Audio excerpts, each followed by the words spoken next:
Alo, Infantino necəsən, brat, nə var, nə yox? Narahat eləmirəm səni. Öpürəm, çox sağ ol, öpürəm. Söz deyirəm, səndən kiçik bir xahişim var, mənim. Bu Ronaldonu biz Argentina millisinə gətirə bilərik, belə bir divijen eləmək olar. 3 oyunluq. Onsa nə qalıb ki, qutarır da 3 oyuna. Nəyə görə? Başıva dönüm, bu qınon penalti vura bilmir də. Bu balaca penalti vura bilmir, başıva dönüm. 2 penaltini zay elib qoyub. Heç olmasa gətirək onu komandaya penaltidən vursun, nəsə eləsin. Ya biz də əsəbləşməyək. Bu adam penalti vura bilmir, başıva dönüm. Niyə? Niyə? Nə olsun ki, Portuqaliyalıdır? Olmadı da sənki. Niyə? İndi penaltimiz kimə verək? Enzo'ya verək, McAllisterə verək. Nəysə, sağ ol, ad boy ver, çəkilişdəyəm. Necəsiz futboldan başı çıxmayan insanın izləyiciləri? Neyinirsiniz? Nə var, nə yox? Keyfiniz, əhvalınız necədir? Ümidvaram ki, yaxşısınız dostlar. Futbol kanalına xoş gəlmisiniz. Kiçik bir nüansa toxunmaq istəyirəm. Son paylaşımlardan sonra şərhləri oxuyuram. Bəzilərinin fikirlərini oxuyuram. Və görürəm, bəziləri tənqid edir, bəziləri təhqir edir. Tənqidə açığam. Həmişə tənqidə açıq olmuşam və mən ideal deyiləm. Və mən futbol eksperti də deyiləm, analitiki də deyiləm, mən jurnalist deyiləm. Mən sadəcə olaraq bir bekar adamam, bir Barcelona azarkeşiyəm və ağlıma belə bir ideya gəlib və mən bunu yerinə yetirirəm. Yeni videolar çəkirəm. Bu kiminsə xoşuna da gələ bilər, gəlməyə də bilər. Bu normal bir şeydir. Məni sevə də bilərsiniz, sevməyə də bilərsiniz. Bu artıq sizin şəxsi seçiminizdir. Və mənim futbol biliyimə lağ edənlər var. Okey. Bu normal bir şeydir. Əlbəttə ki, mənim düşüncələrim, mənim fikirlərim hər kəsin fikirləri ilə üst-üstə düşməyə bilər. Bu normal bir şeydir. Amma sizdən artıq dərəcədə xahiş edirəm, şərhlərdə yazdığınız sözlərə, yazdığınız cümlələrə diqqət edin. Bu futboldur. Kimin ürəyi nə istəyirsə onu danışa bilər. Siz məni tənqid edə bilərsiniz. Siz istədiyiniz adamı tənqid edə bilərsiniz. Amma təhqir edə bilmərsiniz. Bu düzgün bir şey deyil. Biz sadəcə olaraq futboldan danışırıq. Futbol demişkən, stolumuz da boşdur. Belə olmaz. Və Unipoint mənə maraqlı nəsə göndərib. Unipoint Coffee Shop nəsə maraqlı, kreativ bir şey göndərib bizə. Gəlin baxaq. Diyon.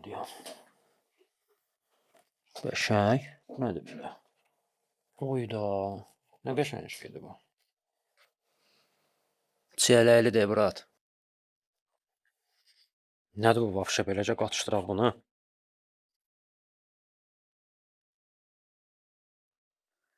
Necə David adı? Brat, əladır da bu. Super. Mən hələ belə bubble tea içməmişəm, dostlar. Əminliklə deyə bilərəm ki, mən belə bubble tea içməmişəm. İçində o partlayan şariklər var, Bax, Ronaldo'nun bəzi azarkeşləri də belə partlayırdı. Əminliklə deyirəm sizə, dəhşət bir şeydir. Oyda, bu nədir la? Özüdür də. Unipoint Coffee Shop bu gözəl bubble tea-yə görə təşəkkür edirəm. Doğrudan da möhtəşəmdir. Yəni sırf olaraq reklama görə demirəm. Doğrudan da superdir, super. Yaxşı ki varsınız. Dostlar, gəlin birinci məclisimizin aşından başlayaq. Daha sonra isə desertə keçərik. Portuqaliya, İspaniya oyunu dostlar. Portuqaliya, İspaniya oyunu həmişə maraqlı oyun olub və Portuqaliya millisi həmişə İspanlara problem yaşatmağı bacarıb.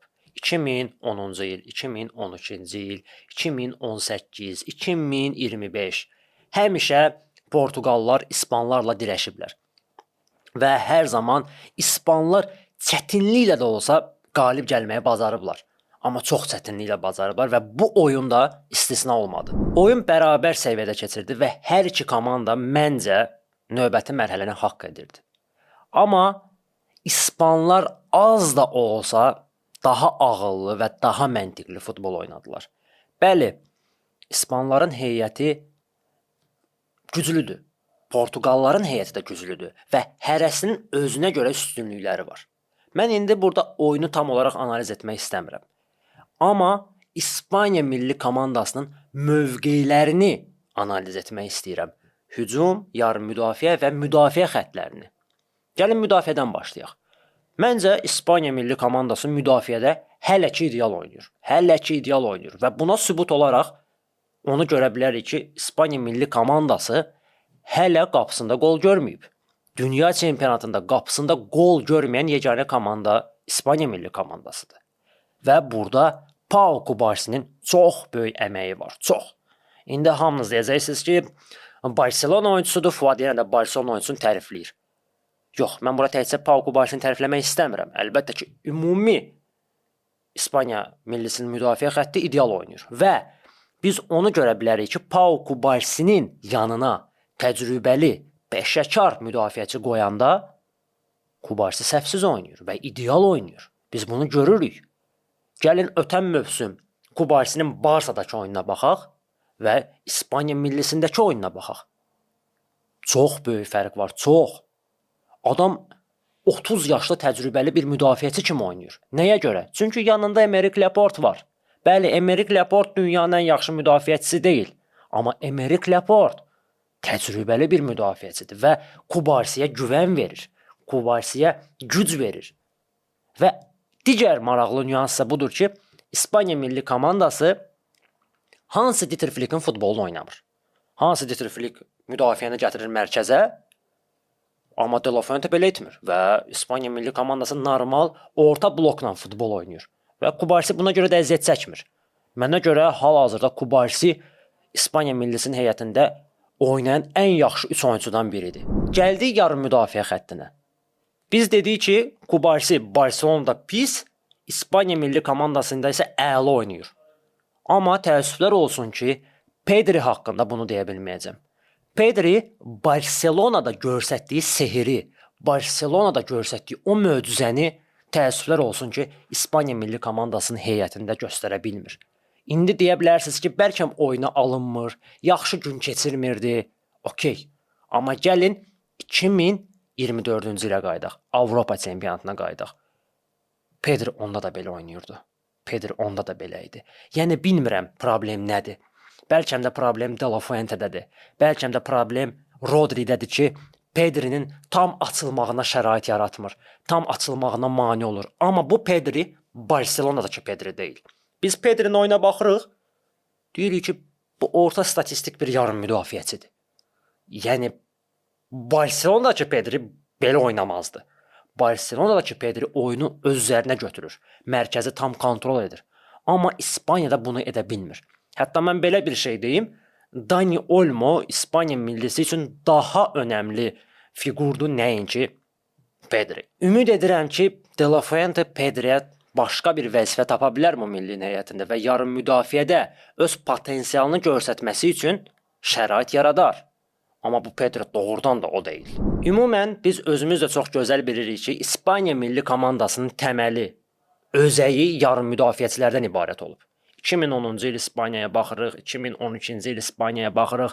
Möhtəşəm yarım müdafiəçilər var idi, top klass yarım müdafiəçilər var idi. Əlbəttə ki, o yarım müdafiəçilər hal-hazırda İspaniya milli komandasında yoxdur. Amma hal-hazırki oyuncular da çöldən keçən adamlar deyil. Rodri'si olsun, Pedri'si olsun, Olmo'su olsun, Fabian Ruiz'i olsun, Zubimendisi olsun. Bəli, bunlar bir Iniesta, David Silva, Xabi və yaxud Xabi Alonso deyil. Amma bu adamlar da yüksək səviyyəli oyunculardır.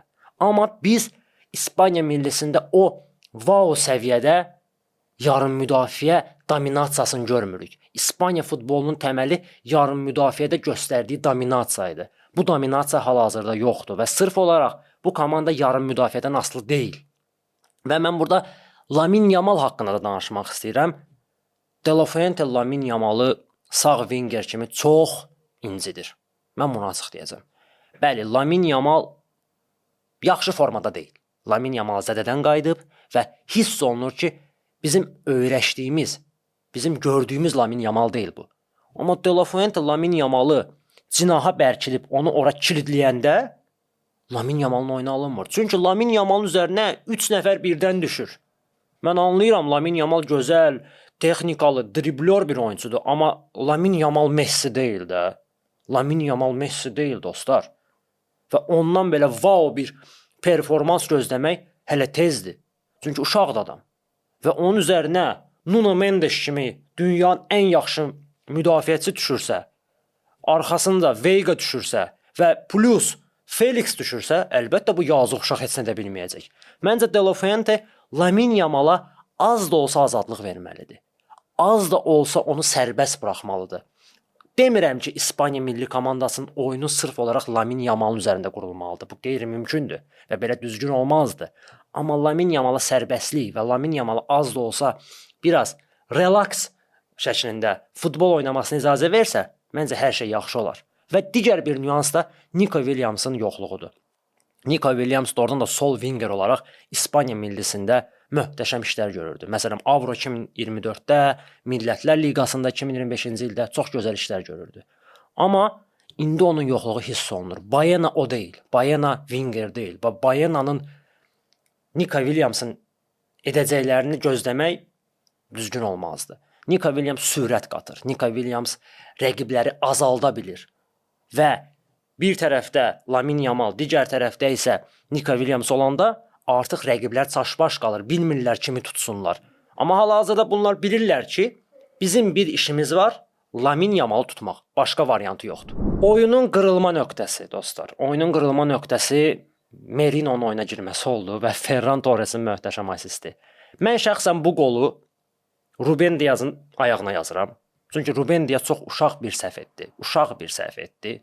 Ruben Diaz o qol epizodu zamanı Ferran Torres'in üzərinə cummamalıydı. Onun üzərinə getməməliydi. Çünki João Neves artıq Ferranı bağlamağa hazırlaşırdı və Ruben Diaz öz mövqeyini itirdi. Ferran Torres ideal ötürmə etdi. Nə qədər təəccüblü olsa da ki, Ferran belə bir şey edə bilər. İdeal ötürmə etdi və Mikel Merino işini gördü. Mikel Merino mənə görə Thomas Müller'in Temu'dan gələn variantıdır. Doğrudan da Mikel Merino bilinmir harda oynayır. Adam yarım müdafiəçidir, amma yarım müdafiəçiyə aid heç bir iş görmür. Adam hər yerdədir. Həm hücumçu kimi oynayır, həm winger kimi, həm dayaqda, həm ortada. Doğrudan da Mikel Merino çox qeyri-adi bir oyuncudur. Yaxşı mənada qeyri-adi bir oyuncudur və həmişə İspaniyanı çətin anlarda xilas edə bilib. Həmişə. Doğrudan da Mikel Merino'ya buradan təşəkkür edirəm. Qələbə qoluna görə. Bəziləri Mikel Merino söyür. TikTok'a girirəm, Instagram'a girirəm. Mikel Merino görüm səni görüm səni belə olasan, nə edəsən? Ayıbdır dostlar, ayıbdır. Belə şeylər yazmayın. İndi biz bilirik də bu sözləri yazanlar kimin fan zonasına aiddir. Amma yəni bu düzgün hərəkət deyil. Bu futboldur və hər şey ola bilər futbolda.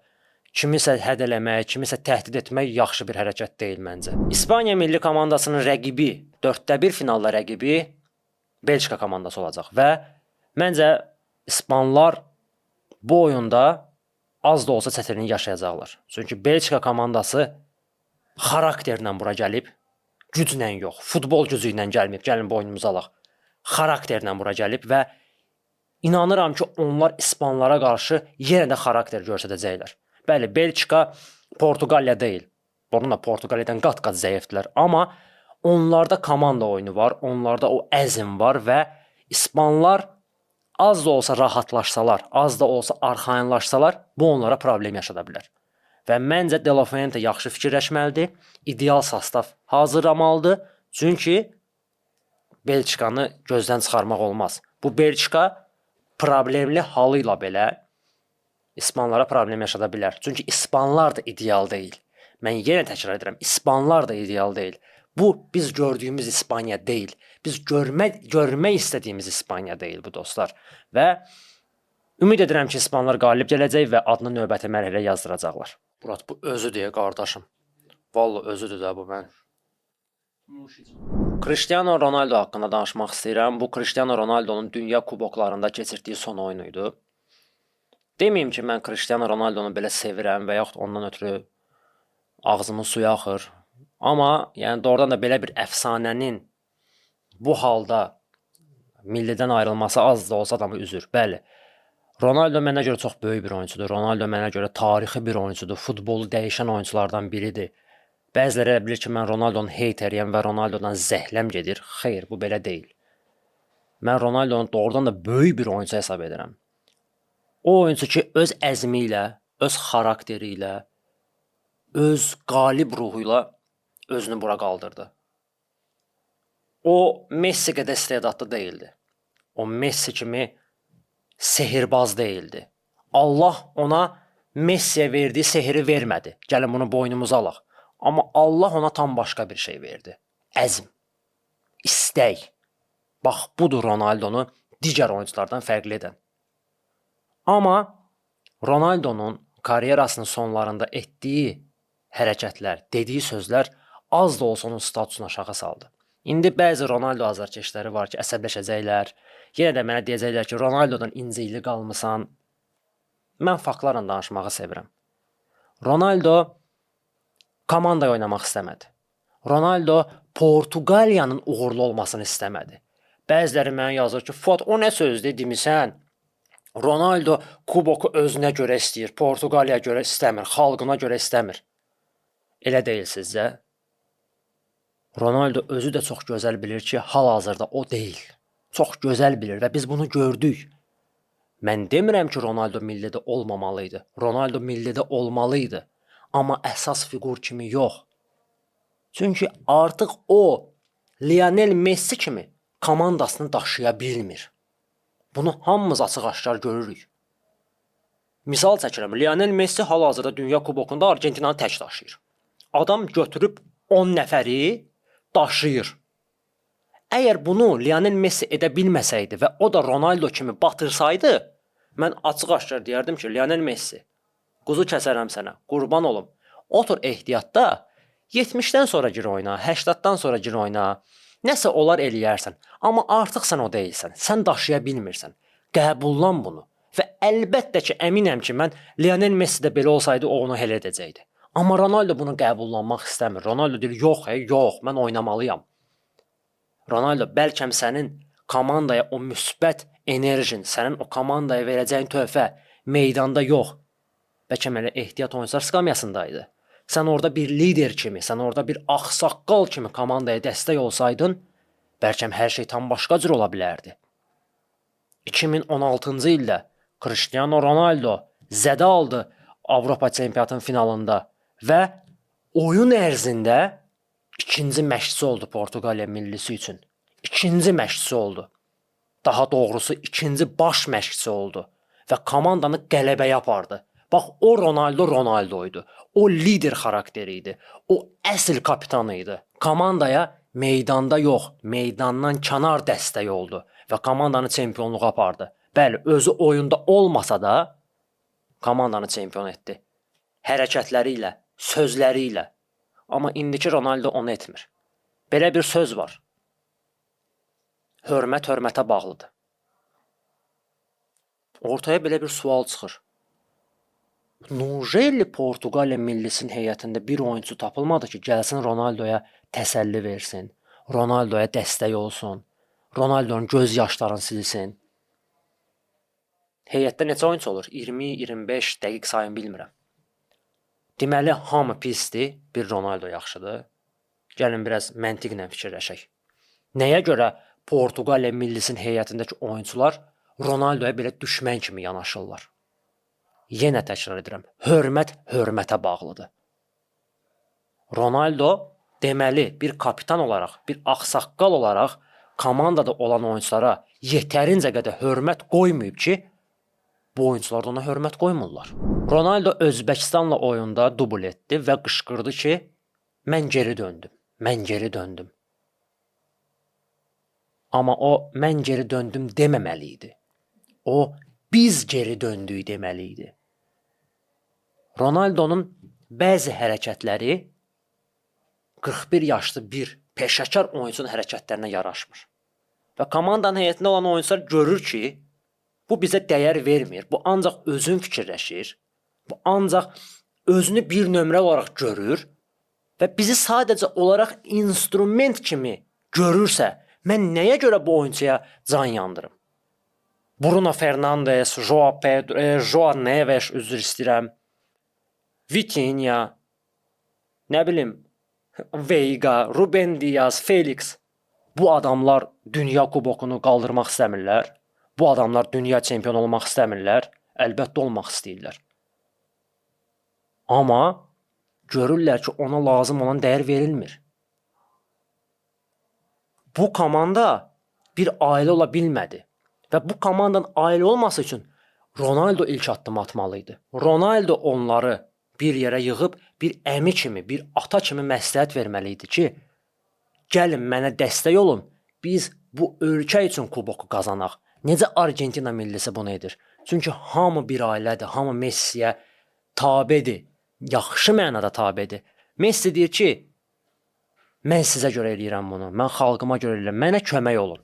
Gəlin mənə kömək olun, xahiş edirəm sizdən. Və onlar Messiyə kömək olurlar, onlar Messiyə dəstək olurlar. Sırf təkcə Messiyə görə yox, bütün Argentinaya görə.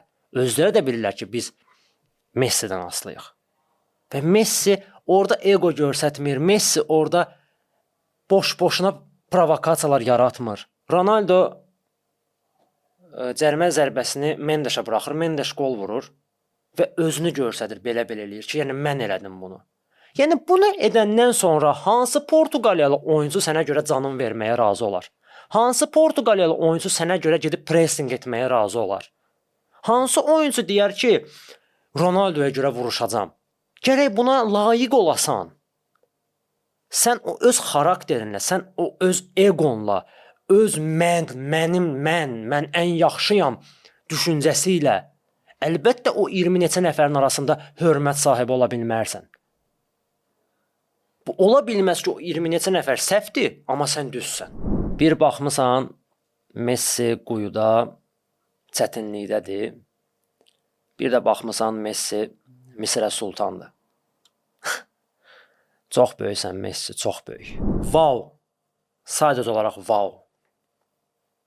Argentina Misir oyunu artıq neçə gündür ki, keçirilib, amma hələ də mən onun eyfariyasındayam və hələ də mən onun şokundan ayılmamışam. Və inanıram ki, sizə də belədir. Bu nə oyun idi belə? Bu nə idi belə? Bu Argentina millisi nə etmək istəyir? Artıq mundialda ikinci oyunu ki, bizim ürəyimiz tutulub. Biz belə baxırıq, ürəyimiz döyünə-döyünə. Carvalho'la baxırıq oyuna. Bu nə comeback idi belə? Bu nə hisslər idi belə? Lionel Messi. Bu adamdan mən nə danışım? Bu adamdan mən nə danışım? Danışılacaq heç nə qalmayıb. Sözlər bitib artıq. Yəni bəzən istəyirəm ki, futbolu unudam, yaddaşım itsin. Futbolun nə olduğunu bilməyəm. Və Messini görəm, onun oyununa aşiq olub yenidən futbola vurulam. Bunu istəyirəm mən ancaq. Yəni adam bizi təəccübləndirməyə davam edir bu yaşında, 39 yaşında. Lionel Messi Misirlə oyunu batırmışdı. Heç nə edə bilmirdi.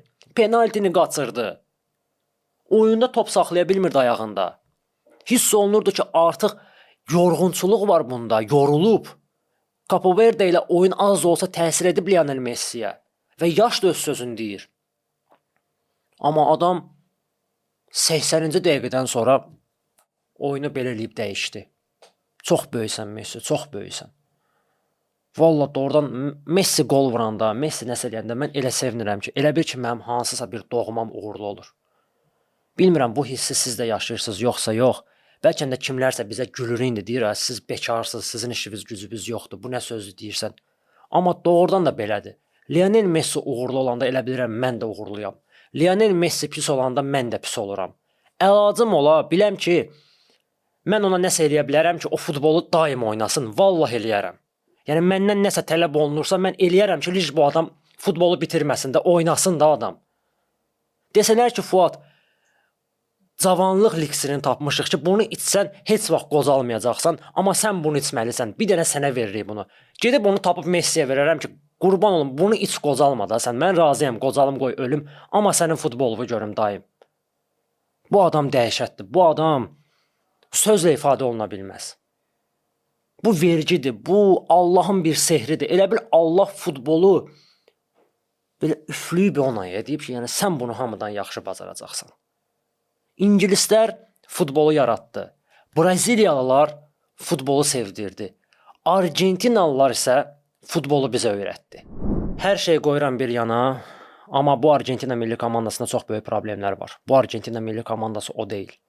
Bu Argentina milli komandası 90 dəqiqə futbol oynaya bilmir. Bu Argentina milli komandası Messidən çox asılıdır. Dəhşət dərəcədə asılıdır. Adamlar qərar belə verməyə çətinlik çəkirlər. Julian Alvarez Atletico Madriddə hoqqa verir, dünyanı, Barselonanı barmağına sarır, gəlir Argentinada qoyuna dönür. Bilmir neynəsin. Yeri gəlmişkən Julian Alvarez sənə 150 milyon vermək biraz qoyunluq olardı günümüzdə, amma bu haqda danışacağam. Amma bu komanda doğrudan da Allahın ümidinə keçir elə ki. Bir Allahın bir Messinin, deyir göydə Allah, yerdə Messi. Yəni Allah hələ də şansı verir bunlara. Ağıllanın deyir. Scaloni ağıllan. Belə futbol oynamaq olmaz.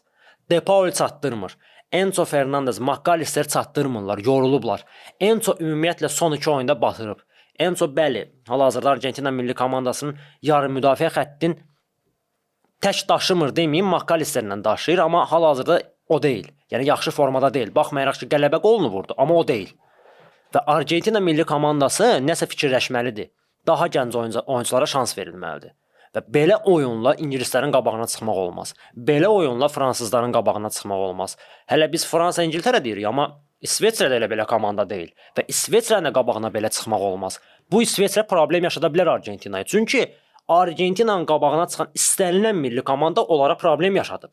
Capo Verde problem yaşatdı, Misir problem yaşatdı. Misirin də əməyini aşağılamaq istəmirəm. Misir də çox gözəl futbol oynadı. Doğrudan da onlar da layiq idilər növbəti mərhələyə.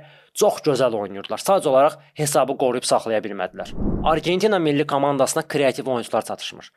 Hal-hazırda komandada Lionel Messi'dən başqa kreativ oyuncu yoxdur. Az da olsa Julian Alvarez biraz kreativlik etmək istəyir, amma alınmır.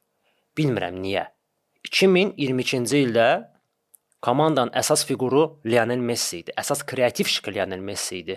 Və ondan sonra Di Maria və Julian Alvarez gəlirdilər ki, bu komandanı daşıyırdılar. Amma hal-hazırda belə deyil. Lautaro Martinez Lionel Messi'dən sonra bu komandanın əsas fiqurudur. Və Julian Alvarez batırıb. Lautaro oyuna girəndən sonra oyun dəyişdi, qardaş. Oyun tam başqa cür oldu. Elə bir Messi'yə oradan bir enerji gəldi, oyuncular ayıldı. Julian Alvarez'in ən uğurlu hərəkəti oyunda Messi'yə asist etmək idi. O asisti mən də edərdim orada. Bilmirəm Julian Alvarez'ə nə baş verir, amma Julian Alvarez o deyil. Və Di Maria. Di Maria söz gəlmişdən bu adamın yeri görsənir. Di Maria doğrudan da başqaydı. Di Maria'la Argentina başqaydı. Messi necə bu milliyə töhfə verirdisə, Angel Di Maria da heç də az vermirdi o töhfəni. Doğrudan da Di Maria'nın yeri görsənir və Di Maria məncə bu millidə olmalıydı. Karyerasını bitirdi, okey. Yəni Di Maria artıq yoruldu və artıq yaşlı o deyil. Amma bu Di Maria bu millidə olsaydı Argentina tam başqa cür olardı və daha kreativ futbol oynayardı Argentina, daha maraqlı futbol oynayardı. Biz arada bir görürük ki, Messi o Di Maria'nı axtarır. Çünki Di Maria tam başqa level bir oyuncu idi və mənə görə futbol tarixinə gəlmiş ən underrated futbolcudur. Ən underrated. Əsas məsələ oyunun qaranlıq məqamları dostlar. İndi başlayacaqlar yenə də ağlaşmağa. FIFA boy, Messi boy, Pessi boy, Essi boy. Brat, mənim da isə sözüm yoxdur. Mən nə deyim Messi? Yəni adam bu dərəcədə kör olar. Adam bu dərəcədə yəni yalancı olar. Üzr istəyirəm mən. İndi bəzilərinə aiddir sözüm. Bu nə sözlərdir yazırsız şəhərlərdə? Argentina Misiri batırdı, Misirin haqqını yedilər. Harda yedilər qardaş? Gəl. Hər şey qoyuram bir qırağa. Obyektivliyimizi qoyaq. Oturaq normal söhbət edək. Sual verirəm sizə. Argentinanın 3-cü qolundan əvvəl Salahın penalti epizodu. Sizə sual verirəm. Amma səmimiyyətinizə dayanaraq mənə düzgün cavab verin. O epizod penaltidir yoxsa yox? Sizdən artıq dərəcədə xahiş edirəm. Sualıma cavab verin. Bu epizoda siz penalti deyirsiniz yoxsa yox? Əgər siz bu epizoda doğrudan da penalti deyirsinizsə, sizə halal olsun. Doğrudan da sizə halal olsun. Yəni bu epizod penalti deyil. Kallina dedi ki, bu epizod penalti deyil. Salah oyundan sonra özü açıqlama verdi ki, mən ümid edirəm ki, hakimlər düzgün qərar edib, qərarlar verib və mən belə qaranlıq məqamlar görmədim. Toni Kroos Toni Kroos açıqlama verib ki, Argentinanın qələbəsinə kölgə salmaq düzgün olmazdı. Argentina xarakter göstərdi və Misir komandası biraz özünü boş buraxdı deyənə belə oldu. Və Argentina milli komandası əsl qalib ruhunu göstərərək bu oyunda comeback etdi. Və Toni Kroos Salahın epizodundan da danışdı. Və bəziləri Salahın epizodunu Lisandro Martinez'in epizodu ilə bir tutur.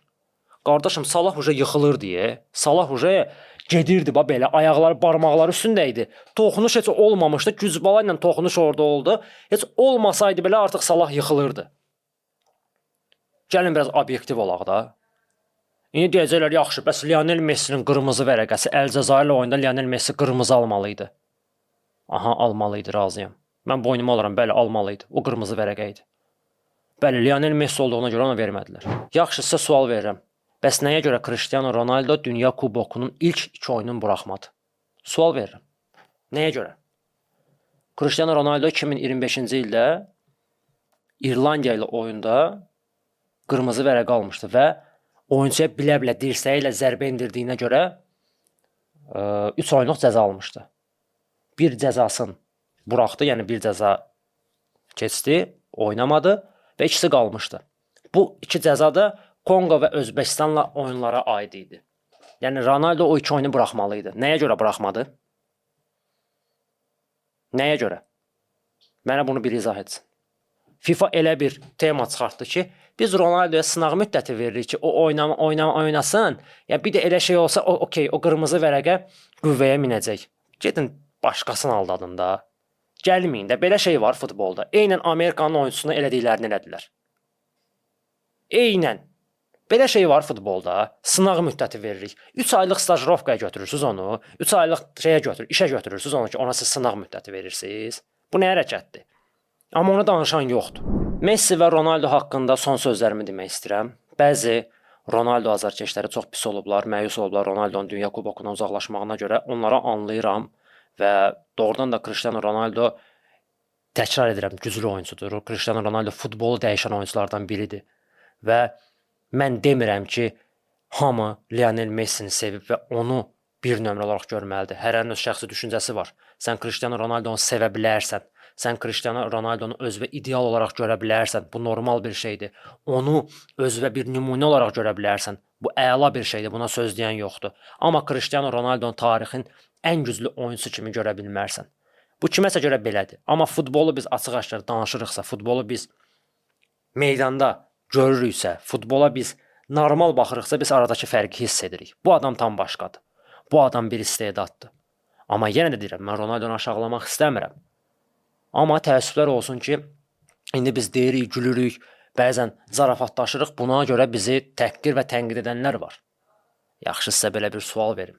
2014-2021-ci illər arasında niyə bizə lağ edirdiniz? Niyə bəzi Messi azarkeşlərinə, Argentina millisinin azarkeşlərinə lağ edirdiniz? Messi'yə aid elə memlər çıxırdı, elə gülməli videolar çıxırdı ki, mən özüm belə gülürdüm, deyirdim, ayda bunu kim fikirləşir belə. Neçə illər Messi'yə lağ elədilər. Neçə illər Messi'yə güldülər ki, milli ilə heç bir uğuru yoxdur. Ronaldo'nu dağın başına qaldırdılar və həmişə Ronaldo özün belə aparırdı ki, yəni mən millidə uğurlu oldum. Və doğrudan da Ronaldo millidə uğurlu oldu. Portuqaliyanın Ronaldo'ya kimi uğuru yox idi. Bunu boynuma alıram. Amma Ronaldo öz sözləri ilə, öz hərəkətləri ilə, öz mətbuat konferansında bildirdiyi sözlərlə özünü biabır etdi. İndi Lionel Messi uğurudur, Dünya Kubokunu qazanıb, 2 dəfə Kopanı qazanıb, bir dəfə Finalissimanı qazanıb. Pessi, FIFA boy. Bu yaraşmır, bu gülməlidir artıq. Bu artıq bəhanələrdir. Hər şeyə bəhanə tapırsınız. Vallahi sizə gülürəm mən. Vallahi sizə gülürəm mən. Bu çox gülünc bir şeydir. Barcelona transfer pəncərəsində desəm ki aktivdir, desəm ki aktiv deyil, yalancı olaram. Gordon transferindən sonra hələ ki susqunluqdur. Amma bizi şoka salan bir xəbər oldu. Adeyemi şoku, Adeyemi daha doğrusu. Barcelona deyilənlərə görə Adeyemi ilə artıq razılaşıb və Borussia Dortmunda təklif belə göndərib və oyuncunu transfer etmək üçün Barcelona 20 milyon avro deməyə hazırdır. Əgər Barcelona Adeyemini 20 milyona transfer etsə, bu möcüzə olar. Demirəm ki, indi Adeyemi wow oyuncudur, amma 20 milyon üçün əladır. Əladır. Hər halda Barcelona Barkoleyə 100 plus vermək istəmir. Hər halda Diamandaya 100 plus vermək istəmir. Və ən optimal variant belə tipli oyunculardır. Adeyemi cavandır, 24 yaşı var. Bəli, biraz beyinsizdir, razıyam. Amma Flick onu adam eləyə bilər. Məncə Adeyemin qarşısına elə normal məşqdə çıxmayıb. Borussia Dortmundda uğurlu olan bir baş məşqçi çıxmadı ki, ona lazım olan o gücü, enerjini versin. Amma Flick bunu edə bilər. Və Flick deyəsən özü istəyib bu transferi. Amma ortaya belə bir sual çıxır. Adeyemi Barsaya nəyə lazımdır? Bu qədər winger var komandada. Məncə kimsə ayrılacaq və bu böyük ehtimalla Rafinyadır. Yenə də mən təkrar edirəm, bunu ötən çıxışlarda da demişdim. Rafinya ayrıla bilər bu komandadan. Məncə belə olacaq. Variant yoxdur. Çünki Barcelona bu qədər məntiqsiz deyil ki, belə transferlər etsin. Yəni Adeyemi bu dəqiqə lazım deyil, əgər Rafinya varsa. Ya da ki, Barcelona Flick'in başını aldadır, Adeyeminin mərkəz hücumçusu kimi bir transfer edirlər. Amma deyilənlərə görə bu belə də deyir, Julian Alvarez əsas transfer hədəfidir. Amma Julian Alvarezə 150 plus vermək biraz absurd olardı dostlar. Bilmirəm niyə. Artıq biraz Julian Alvarez məni qorxuzur. Demirəm ki, Julian Alvarez pisdir. Julian Alvarez Barsaya oturar. Amma 150 milyon avro onu ödəmək biraz riskli olardı. Daha alternativ variantlara baxmaq lazımdır. Daha ucuz qiymətli oyunculara baxmaq lazımdır. Çünki avtomatik olaraq Atletico Madrid Julian Alvarezin qiymətini şişirdir. Dostlar, məndən bu qədər. Ağlımda olan, fikrimdə olan, ürəyimdə olan sözləri dedim, ürəyimi boşaltdım. Ümid edirəm videonu bəyəndiniz, bəyənəcəksiniz. Kanala abunə olacaqsınız, bu mütləqdir. Az da olsa mənə dəstək olmaq üçün. Belə. İzlədiyinizə görə təşəkkür edirəm. Yaxşı ki varsınız. Vamos!